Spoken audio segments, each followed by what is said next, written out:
France has a new president. Emmanuel Macron, an independent centrist who has never held elected office, has won a resounding victory over far-right, nationalist Marine Le Pen in the most important French presidential race in decades. In early returns, Macron had won an estimated 65% of the vote to Le Pen's nearly 35%. Le Pen has already called to congratulate Macron and conceded defeat to a gathering of her supporters in Paris. In his victory speech outside Paris Louvre Museum, thousands of Macron supporters gathered, as the 39-year-old vowed to bring hope and renewed confidence to France amid widened social rifts exposed by the election campaign.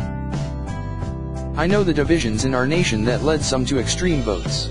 I respect them," he declared, solemnly. "I know the anger, the anxiety, the doubts that a large number of you also expressed. It is my responsibility to hear them." Sunday's results mark a big defeat for Le Pen, a right-wing populist who had hoped to repeat the surprise victories of Donald Trump and the Brexit camp, which won last summer's referendum to take the United Kingdom out of the European Union.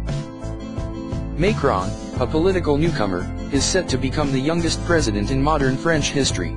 His improbable path to victory has been extraordinary in that it included dispatching France's two major political parties, the Socialists and the Republicans. The French presidential race, which has been closely watched around the world, became the latest referendum in the West on globalization and its benefits and societal costs. The race here also focused on the deeper question of what it means to be French. As the day began, French voters faced a stark choice. Macron, 39, is an avowed internationalist who speaks fluent English and envisions a France deeply integrated with Europe and open to the world. The France Le Pen described to supporters in her National Front party could not be more different.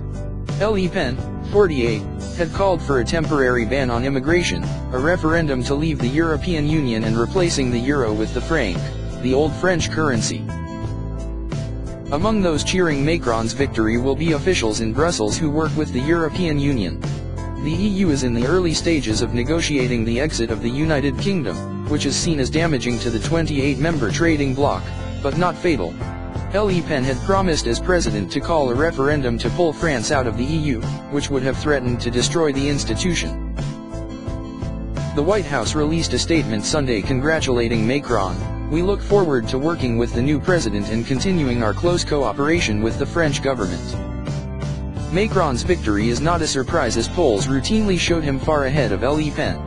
Political observers insisted that she faced an electoral glass ceiling because they perceived her positions as too extreme to win over the majority of French voters. The final week of the race was marked by dramatic twists and turns. On Wednesday, the candidates faced off in a gripping televised debate that ran 2.5 hours without any commercial breaks.